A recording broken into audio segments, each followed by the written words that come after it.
Aí galera, vamos então para mais um vídeo do mini curso Covid-19, dicas para concurso. Mais uma vez eu queria chamar a atenção que o objetivo desse mini curso não é fazer ninguém expert na área de Covid-19, mas é chamar a atenção sobre possíveis assuntos que podem cair em concursos públicos, né? Em futuros concursos públicos, sobre o tema Covid-19, tá?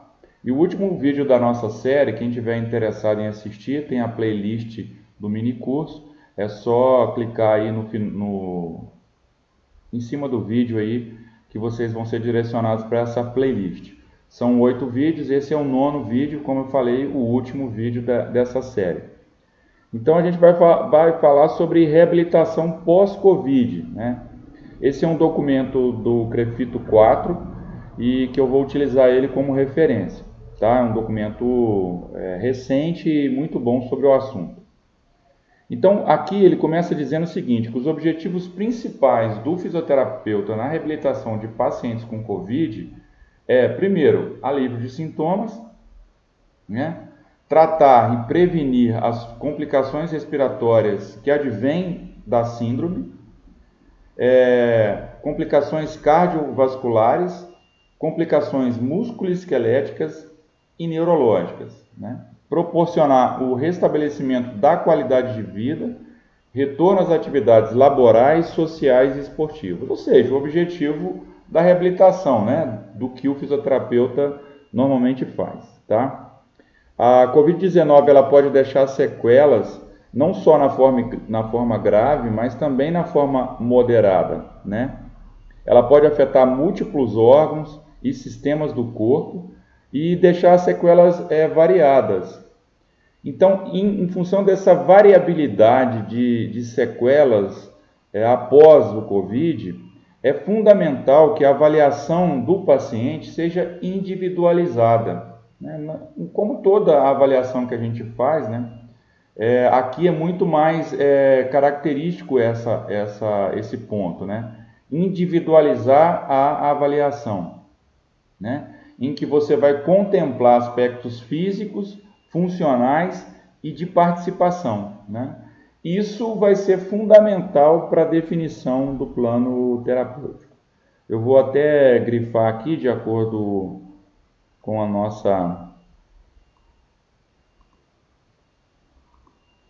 nossa técnica, né, de estudo, que você pode acompanhar em outros vídeos, a grifar o material em PDF para facilitar depois uma revisão desse mesmo material, tá? Então, a avaliação individualizada é fundamental quando a gente está lidando com pacientes com Covid, com sequela após o Covid.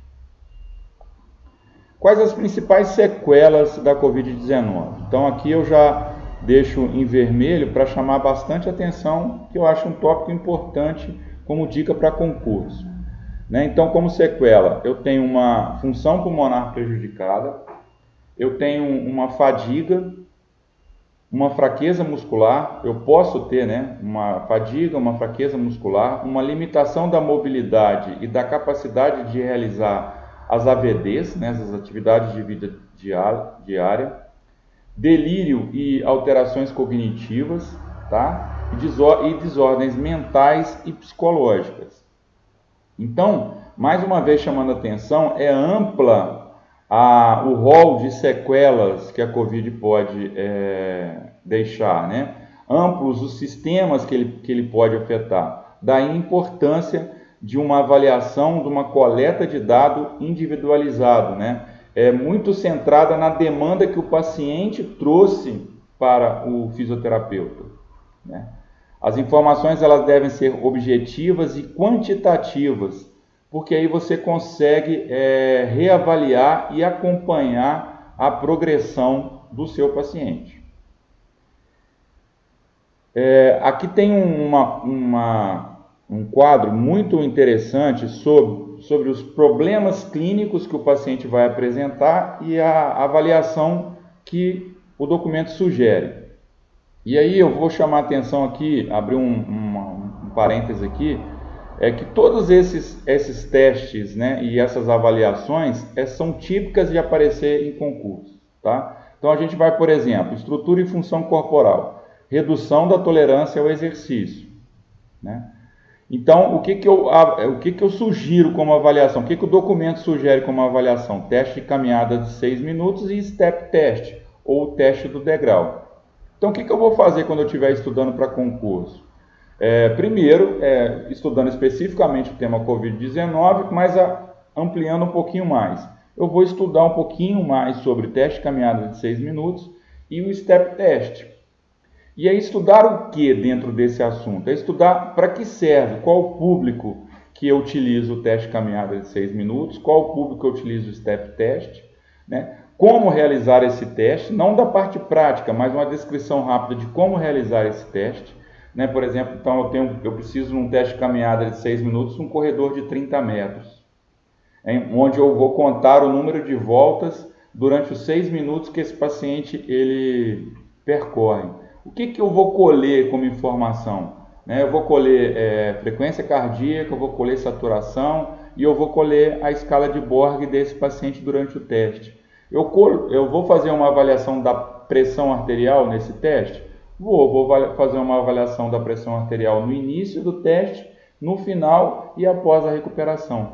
Então são essas informações dos testes que são importantes a gente estar estudando, né? Então fazer um quadrinho dos testes, das avaliações, dos questionários que aparecem mais. A gente tem dado dicas em outros vídeos sobre isso, né? E aí você vai organizando o seu material de forma a facilitar o seu estudo, tá? Então, um outro problema clínico que o paciente com COVID pode apresentar, ele pode apresentar uma redução da força muscular esquelética.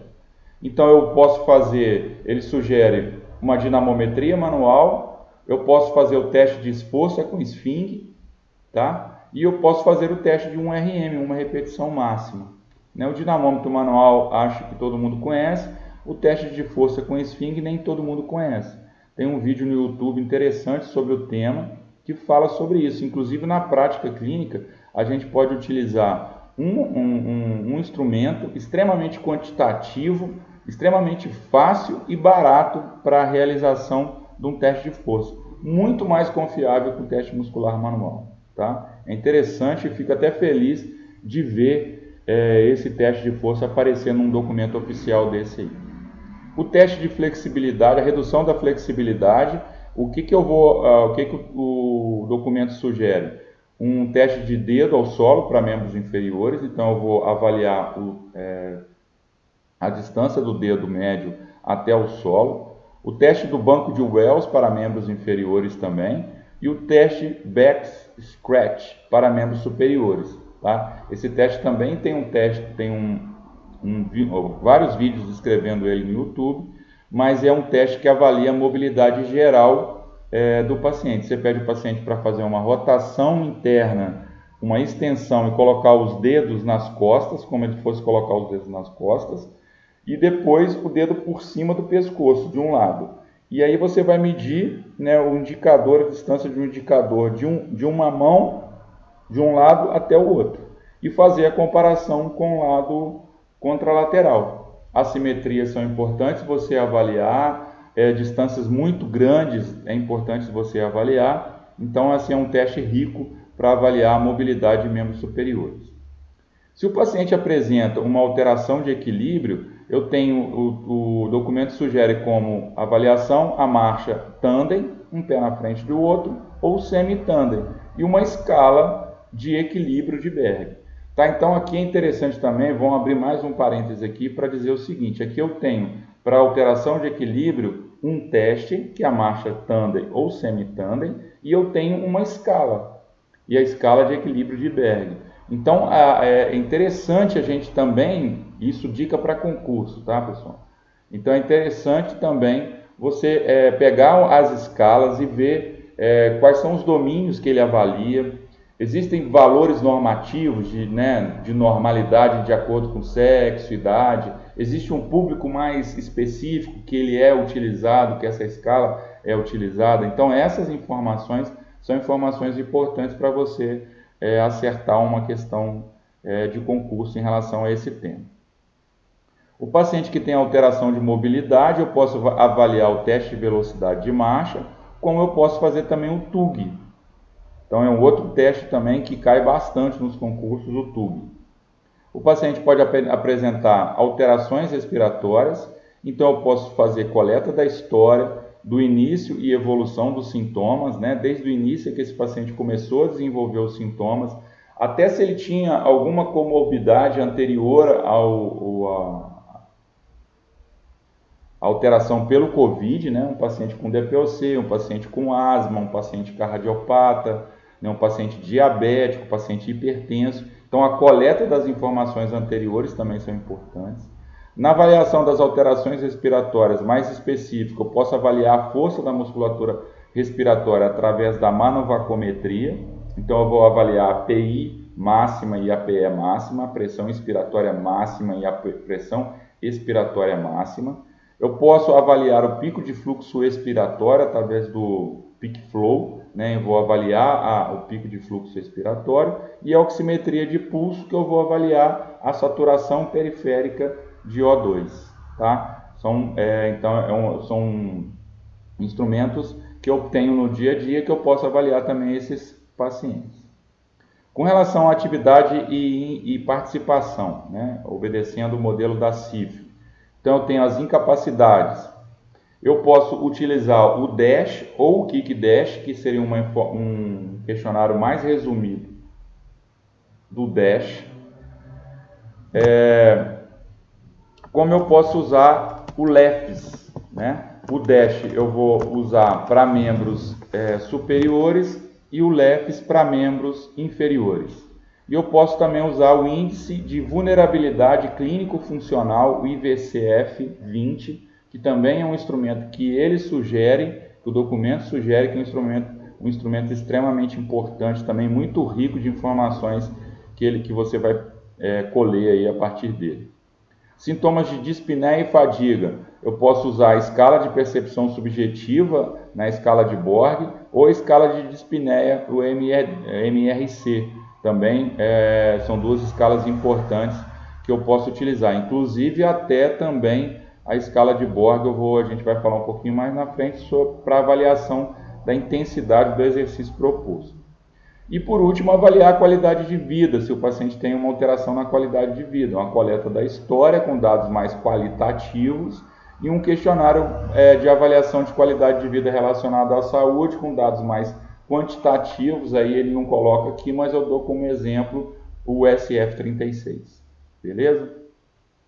Você também pode avaliar aspectos psicológicos, né? Ansiedade, estresse. Tem alguns questionários importantes na literatura também, em que todo e qualquer profissional da área de saúde pode realizar, que não necessariamente tenha que ser um psicólogo. Existem alguns que são específicos para psicologia e outros que podem ser utilizados para qualquer profissional de saúde que queira avaliar, tá? Obviamente, se ele tiver alguns dados importantes de estresse e ansiedade, né? De depressão, estresse e ansiedade, ele pode pedir, né, uma orientação, uma avaliação de um colega psicólogo. Tá? Então, essas são as alterações que o paciente pós-Covid pode apresentar e os testes e avaliações, os questionários que podem ser realizados com esse paciente. Tá?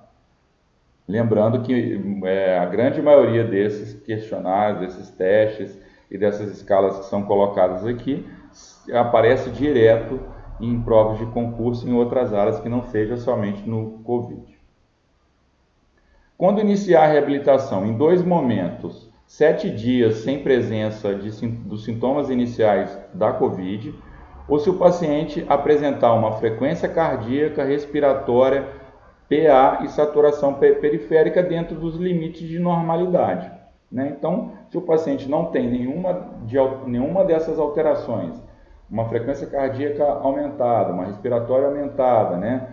Uma saturação periférica fora dos parâmetros de normalidade, uma PA também, esse paciente ele não deve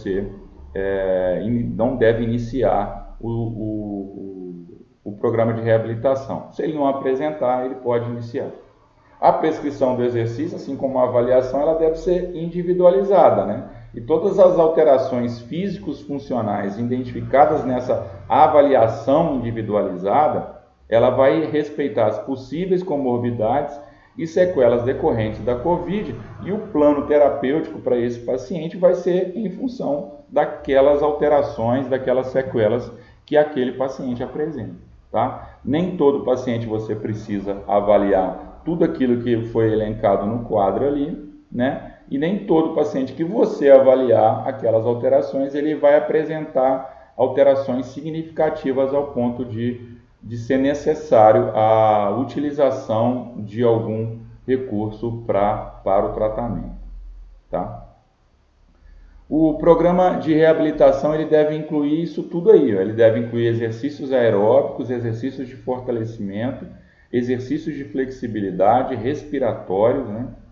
Treino de força e ou resistência da musculatura respiratória, exercícios de equilíbrio e controle neuromuscular, a treino das AVDs e aconselhamento e suporte de equipe de saúde mental quando for necessário. E o quando for necessário é para todos esses tópicos que a gente falou, né? Eu só vou fazer fortalecimento para quem apresenta fraqueza muscular, eu só vou fazer treino de flexibilidade e mobilidade para quem apresenta alteração de mobilidade, eu só vou treinar força e resistência da musculatura respiratória para quem eu avaliei lá na monavacometria uma PI ou uma PE máxima abaixo dos limites, os índices, né, de normalidade. Eu só vou fazer exercícios de equilíbrio se a escala de Berg, se a marcha de Tandem ou semi-Tandem me deu uma informação que condiz, né, que me leva a fazer com que esse paciente, no programa de reabilitação dele, tenha exercícios de equilíbrio, tá certo? Então, mais uma vez, por isso da importância da avaliação individualizada e um plano terapêutico individualizado a partir das sequelas que aquele paciente apresenta.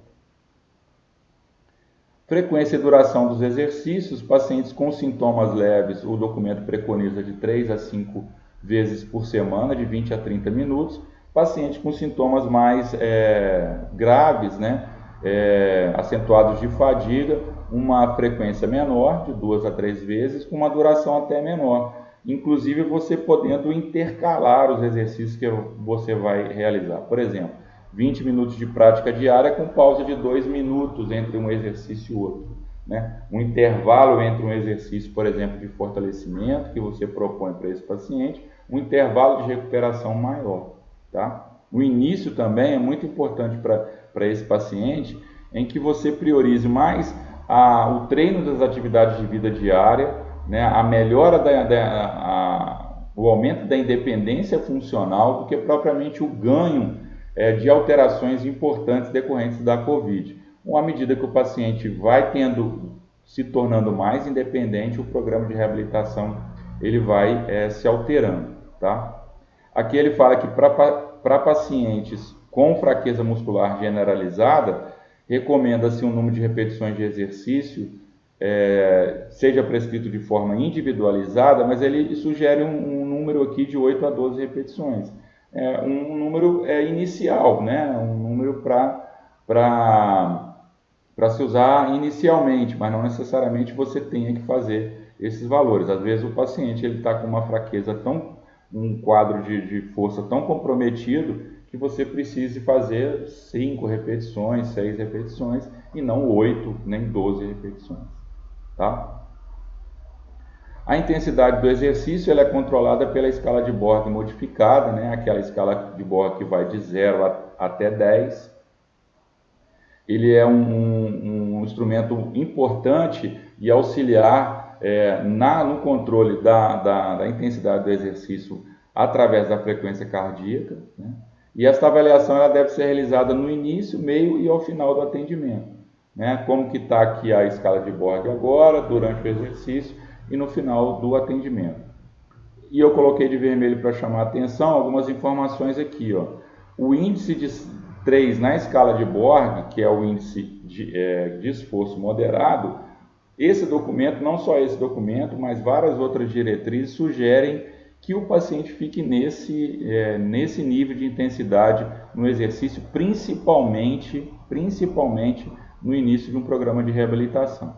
Tá? Recomenda-se também o uso da oximetria de pulso para avaliar a saturação periférica de oxigênio junto à escala de Borg, para monitorar qualquer alteração de saturação em pacientes que apresentem alguma hipoxemia silenciosa ou uma alteração de percepção de esforço em que ele não consiga te dizer de maneira mais correta, não entende de maneira legal mesmo como usar essa escala. Para reabilitação com exercícios resistidos, também sugere cargas leves, abaixo de 50% de uma repetição máxima, se você avaliou por uma repetição máxima. E é interessante, e aí por isso de vermelho, recomenda-se que esse paciente seja avaliado uma vez por semana, a cada 7 dias, reavaliar para mudar esse programa de reabilitação que você propôs inicialmente a partir das suas avaliações.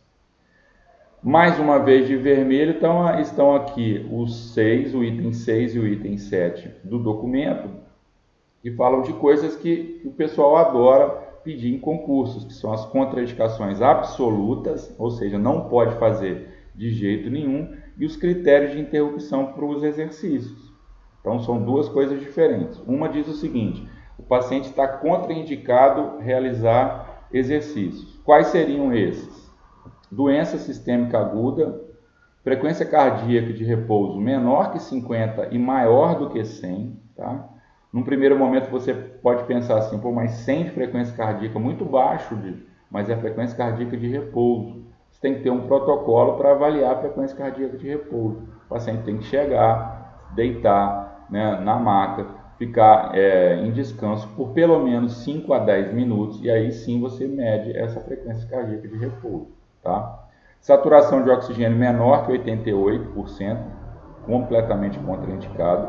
Paciente que apresenta sinais de desconforto respiratório, né? Por exemplo, aumento da frequência respiratória, uso de musculatura acessória, hipertensão descontrolada, uma PA sistólica acima de 180, com uma diastólica acima de 110, um paciente com arritmia não controlada, com miocardite ativa e um paciente com diabetes descompensada, tá? Então é interessante também, não é que é contraindicação absoluta o paciente diabético de fazer exercício, obviamente que não é isso, né? Aqui ele coloca como contraindicação absoluta um paciente com uma diabetes descompensada. E os critérios para interrupção dos exercícios: o paciente sente náusea ou sensação de enjoo durante o exercício, então é um paciente que ele não cai naquela contraindicação absoluta, e você começou a realizar um programa de exercício, e aí ele deu alguns sinais em que você tem que interromper esse exercício.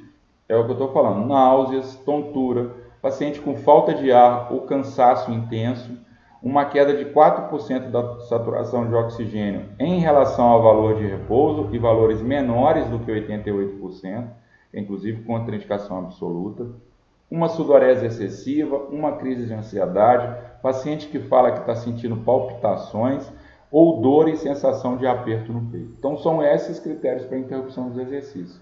São critérios, inclusive, de interrupção de exercício para qualquer programa de reabilitação em que você está realizando com o seu paciente, né? Não é novidade nenhuma, né? Um paciente que te relata dor ou sensação de aperto no peito, paciente com sudorese excessiva, com fadiga, com tontura, em que você deve interromper os exercícios, tá certo? Importante também para a gente finalizar o vídeo, não esquecer de usar o EPI, fazer a lavagem das mãos, né? Usar a máscara. Muito importante que o profissional esteja atento à queda de saturação, sinais de descompensação que surgirem durante o exercício. Os pacientes e os familiares, eles devem ser parte ativa no processo de reabilitação, então é interessante você fornecer cartilhas, relatórios, incentivar esse paciente o autogerenciamento do desempenho das atividades de vida diária, tá? Nos casos mais graves da doença, com comprometimento cardiovascular ou pulmonar, uma avaliação médica ela deve ser realizada antes de iniciar o programa de reabilitação nos pacientes graves, né? Pacientes cardiopatas, pacientes pneumopatas graves, pacientes com hipertensão descontrolada, diabetes descontrolado, ele deve passar por uma avaliação médica. Mais uma vez, isso não é novidade da COVID, isso não surgiu agora. Qualquer paciente que passe por um programa de reabilitação, onde você tem exercícios que podem variar a intensidade de alta a moderada intensidade, exercícios de aeróbicos, né, que usam grandes grupamentos musculares, exercícios de força, exercícios de intensidade, você precisa passar por uma avaliação médica anterior, tá? Pacientes com comprometimento cognitivo e ou mental, que é muito comum como sequela da COVID, precisa ser abordado por uma equipe multiprofissional, tá? Num trabalho, mais do que multiprofissional, num trabalho interdisciplinar. Tá? Uma equipe multiprofissional num trabalho interdisciplinar, né? Então eu faço a minha parte aqui, o psicólogo faz a parte dele, o nutricionista faz a parte dele. Não é assim que se trabalha de maneira interdisciplinar, né? Cada um no seu quadrado, obviamente, mas trabalhando de maneira em que as especialidades elas se complementem, né? E não trabalhando de maneira isolada. Beleza? Então esse é o último vídeo. Espero que vocês tenham gostado dessa playlist, né? Desse mini curso. Mais uma vez reforçando, a ideia não é transformar ninguém em especialista em COVID, é justamente chamar atenção sobre pontos importantes, né? Igual a gente tem vídeo lá. Quem não assistiu ainda, vai lá assistir sobre a VNI, em que momento vou utilizar, a oxigenoterapia, em que momento vou utilizar, a posição prona para esses pacientes, em que momento eu vou utilizar, a ventilação invasiva, em que momento eu vou utilizar, que tipo de ventilação, que tipo de esquema de ventilação eu vou utilizar. Então tudo isso a gente fala nesses vídeos de maneira bem resumida, com dicas para concurso, para você fechar as questões de concurso que com certeza vão aparecer nas próximas bancas aí, nos próximos concursos que vão aparecer aí esse ano e o ano que vem, tá? Se você quiser maiores informações sobre o nosso cursinho online preparatório para concursos em fisioterapia, a gente está com uma turma ativa, nós estamos já intensamente com essa turma. É só você ir lá no nosso Instagram, @paulobrito, Brito com 2 T's, né? .fisio, e lá no Instagram, visitar lá o nosso Instagram, a gente tem um cadastro lá, faça o seu cadastro que você recebe por e-mail ou por WhatsApp, da maneira que você preferir, maiores informações sobre custos e como que funciona, como que é a dinâmica do curso. Se inscreva no nosso canal e divulgue nossos vídeos que vão ajudar bastante a manutenção do nosso projeto aí, beleza? Então, até a próxima.